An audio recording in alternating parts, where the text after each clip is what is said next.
banyak di hotel, tapi juga bergerak di komunitas sosial, di komunitas pariwisata yang memang sudah sejak lama, bahkan sejak masih ngampus ya. Nah, Mas Hatta sendiri salah satu organisasi nasional, komunitas nasional yang memang bergerak di bidang pariwisata, di mana kita menjadi tempat berkumpulnya para pelaku, organisasi pelaku, pemerhati, dan pencinta pariwisata Indonesia ya, untuk mendukung pariwisata yang berkelanjutan. Kita sebetulnya beda baju saja, tetapi jiwa kita, hati kita kalau dibelah ini sama ya. Oke, saya skip aja soal ini. Beberapa kegiatan kami di Mas Hatta, salah satunya kita sudah berkomitmen untuk mendukung UMKM, kemudian pembangunan jejaring, pemasaran nasional, lalu pengembangan SDM khususnya di bidang pariwisata dan dukungan padat karya untuk pariwisata kita. Sementara di Lombok Tengah maupun di NTB, kita tahu bahwa pariwisata menjadi salah satu sektor unggulan, di mana pariwisata adalah salah satu daripada lokomotif pergerakan ekonomi kita yang memberikan multiplier effect kepada NTB ekonomi ya dan semuanya. Kita kepengurusan Mas Hatta ada lebih dari 100 DPC seluruh Indonesia, di mana untuk DPD-nya itu sudah hampir ada 28 kepengurusan di provinsi seluruh Indonesia. Yang sudah kami lakukan di 2020 di zaman COVID sampai hari 2022, salah satunya ada pendampingan homestay di Desa Wisata Sukarare. Kami terlibat betul di penyiapan rumah warga untuk hunian para spektator MotoGP waktu itu, yang kita tahu bahwa kita kekurangan kamar, bahkan banyak yang ngemper di tenda-tenda maupun di beberapa rumah warga waktu penyelenggaraan event di Mandalika ya. Lalu beberapa kegiatan kami, pendampingan UMKM, kemudian pemasaran produk, membantu beberapa pengrajin di desa wisata. Lainnya adalah pendampingan untuk desa wisata Sade dalam Lomba Beach Awards pada tahun 2021. Lalu ada Karangsedemen, tadi Karangsedemen saya lihat hadir, terima kasih antusiasnya, luar biasa Karangsedemen ini dengan Blue Lake-nya, danau birunya. Di sana ceritanya kalau mandi kita bisa tetap awet muda dan dapat jodoh, kata Pak Effendi, Pak Irwan. Ya. Lalu kita sudah juga MOU dengan Yayasan Kebun Sepatu, salah satu yayasan NGO yang didirikan oleh orang Belanda, dan ini partner kita pada bidang sosial budaya, pertanian, dan lingkungan. Lalu ada MHA, Mandalika Hotel Association. Tadi ada dari Look Up Grow ya, Kanda lalu Edi Gunawan, salah satunya akan menjadi partner kita di MHA sebetulnya. Tapi di Mas Hatta untuk pemasaran produk UMKM. Jadi desa wisata punya produk, kita kirim ke hotel butik atau restoran. Raw materialnya kita datangkan dari desa wisata. Lalu ada program Sambang Desa, kerjasama dengan Lensa Mandalika Media, di mana kita mengeksposur potensi-potensi yang ada di desa wisata, khususnya di NTB. Juga bukan hanya soal desa wisata sebetulnya, tetapi lebih pada program-program yang kira-kira bisa menginspirasi banyak orang. Nanti saya sambangi teman-teman komunitas ini satu-satu. Oke, lalu ada program kolaborasi kita dengan Telkom Indonesia. Saya dulu sebagai konsultan license officer untuk PT Jakarta Konsultindo, di mana untuk riset dan bahkan pengembangan Sarhunta di Mandalika yang ada 1000-an lebih itu, yang diberikan kepada masyarakat Lingkar dan Lombok untuk mendukung kegiatan-kegiatan atau event-event internasional di Mandalika. Nah, Telkom ini salah satunya yang memasarkan. Partnership kita sudah kerjasama dengan dan sedang berlangsung juga, ada 10 Billion Strong yang bergerak pada isu lingkungan, juga sama Ocean Recovery Alliance yang juga sama di lingkungan juga, masih dengan Telkom Indonesia dan Mataram Startup Academy. Tadi saya banyak mendengar keluhan soal bagaimana logistik. Nah, ini nanti kita kolaborasi ya. Survive and Revive. Nah, ini saya menyarankan untuk kita semua ini berbagi cerita bahwa memang hari ini komunitas kita bisa eksis dengan logistik itu sangat penting, menjadi bagian terpenting. Tetapi tentu karena kita adalah teman-teman komunitas ini tentu orang-orang terpilih yang secara intelektualitas juga sudah luar biasa, artinya sudah mau mengorbankan setengah daripada waktu teman-teman. Tadi ada yang berjuang sambil kerja. Self-funding based community. Nah ini mungkin setiap komunitas kalau dia bergerak mengandalkan bantuan proposal, misalnya, atau ini agak berat, pasti kita akan crash. Misalnya tadi keluhan, wah desa nggak dukung nih, DD-nya nggak dialokasikan CSR-nya gitu, untuk mendukung komunitas, atau dengan Pak Darwis, Pak Kades nggak dukung atau belum dukung karena dana-dana dari desa itu tidak disupport juga ke kami. Nah, alangkah bijaknya, baiknya mungkin ke depan ada pola yang bisa kita bangun dengan berbasis self-funding based community ini, di mana kita komunitas itu punya satu usaha untuk membiayai, kita punya berapa persen nanti untuk kegiatan komunitas, lalu sisanya buat pengurus gitu. Ya, bisnis sedikit socio entrepreneurship gitu ya. Lalu keluhan mengenai jaringan.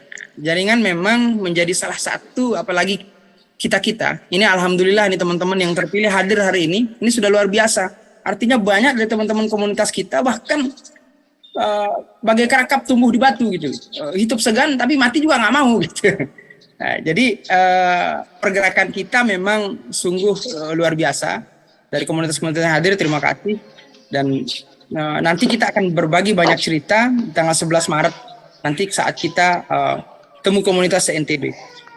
Salah satu hal terpenting dari membesarkan komunitas ini ya harus berjejaring, harus membangun kelompok. Sekarang kita sudah terhubung nih, ada sekitar saya lihat lebih dari 35 komunitas. Kalau saya membayangkan kalau kita semua terhubung, tadi ada isu soal sampah, yang tadi juga klaster soal sampah. Nah, kalau nyatu itu saya membayangkan Lombok ini bersih nih. Bersih, dan juga bukan hanya bersih tetapi kita bisa memanen cuan rupiah dari kegiatan berjejaring kita itu. Lalu ada dukungan masyarakat. Memang seringkali banyak sekali teman-teman komunitas yang curhat soal dukungan masyarakat ini. Ada yang dikucilkan tadi teman-teman dari disabilitas, dan lalu dipandang sebelah mata, apa sih yang ente bikin, mimpi kali lo katanya kan. Nah ini yang juga jadi tantangan. Tapi bukan berarti ini tidak bisa kita dapat dukungan masyarakat. Bisa. Biasanya ini ada butuh beberapa tahapan. Memang di awal banyak yang resisten terhadap komunitas yang kita bikin atau yang kita buat. Tetapi lama-kelamaan mereka juga bosan. Kita juga nggak makan dari omongan orang. Oke. Lalu ada identifikasi sumber dana yang potensial. Jadi teman-teman kami, pengalaman kami identifikasi dulu. Jadi ketika menyusun program kerja, kita udah list juga tuh. Nanti misalnya fundraisingnya bagaimana, crowdfundingnya bagaimana, pendanaan dari siapa, oleh siapa yang bertanggung jawab, dan sebagainya. Kita sudah list memang. Jadi untuk besar kita udah bikin, di waktu kita nyusun proker kita udah bikin dengan siapa nanti kita kolaborasi dan bagaimana caranya. Terus kemudian ada action plan yang kita bikin gitu. Nah, yang terakhir, yang singkat-singkat saja. Kampanye ini, membuat kampanye ini yang menjadi salah satu cara membangun awareness, kesadaran. Kesadaran masyarakat, salah satunya tadi agar dapat dukungan. Lalu siapa lagi? Siapa tahu calon donatur yang memang ada, ketemu angel donatur gitu ya, yang dari luar daerah misalnya, atau karena dia lihat postingan kita aktif di sosial media ataupun aktif berkegiatan lalu diliput media, dan itu menjadi exposure sendiri buat komunitas kita untuk bertumbuh lebih dikenal lagi, lebih populer lagi dari kegiatan-kegiatan itu, dan tidak menutup kemungkinan itu bisa menginspirasi orang lain atau komunitas-komunitas lain. Nah, kalaupun pada akhirnya mentok-mentok kita harus bikin proposal, banyak komunitas curhat, Pak saya nggak bisa buat proposal gitu ya untuk kegiatan. Dia idenya banyak banget, tapi nggak bisa ditulis idenya, banyak banget. Bahkan kendala bahasa misalnya kalau mau kolaborasi dengan NGO dari luar. Karena mereka kadang, oke, show me your proposal, gimana programmu, apa kegiatan, coba ditulis, dibikin deskripsinya seperti apa, kapan rencana mau dibikin, berapa biayanya. Nah, hal seperti itu tadi saya dengar sudah banyak yang sudah kerjasama juga dengan NGO dari luar. Tentu nanti kita menarik untuk kita dengar pengalamannya di sesi sharing. Nah, kemudian menurut saya teman-teman, ini hal-hal yang penting yang harus kita bawa di komunitas. Pertama, validasi. Validasi yang saya maksud di sini adalah bukan soal legalitas atau dokumen-dokumen itu saja tadi, bicara akte dan sebagainya.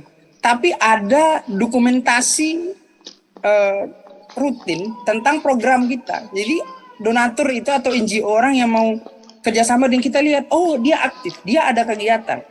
Jadi itu namanya validasi. Jadi pun oleh orang-orang yang tadi memandang kita dengan sebelah matanya atau yang tidak mendukung, lama-lama begitu melihat, oh ini bagus juga nih komunitasnya bergerak soal tadi sampah misalnya, sampah menjadi berkah gitu. Oh jadi ini bisa diolah. Akhirnya lama-lama butuh waktu memang, tapi lama-lama kita semua masyarakat kita akan tersadar bahwa oh ini bermanfaat. Lalu kejelasan program kerja. Ini yang tadi kenapa kita di komunitas kadang ya jalan ala kadarnya saja, ya jalan-jalan mengikuti gitu. Ada orang nanti ketemu kita, ya udah kita ikut itu. Nggak ada ya kita lihat dulu, kita tunggu gimana nanti kita hitung bulan dan bintang gitu kan. Nah program kerja ini kudu memang harus kita bikin. Jadi setiap tahun minimal 1 kali ada kegiatan. Kalau nggak bisa 2-3 kali. Nah ini akan menjadi tadi memperkuat validasi itu bahwa kita dilengkapi dengan legal, dokumen yang kuat, karena kalau sama NGO luar wajib kita punya itu, dan ada validasi kegiatan, oh ada kegiatan. Nah, jadi itu yang akan memperkuat kita punya komunitas. Yang tidak kalah penting adalah kolaborasi. Kalau tadi dari 35 kita hadir di Zoom ini, berkolaborasi, menemukan berbagi ini ya, peluang, tantangan, berbagi tantangan.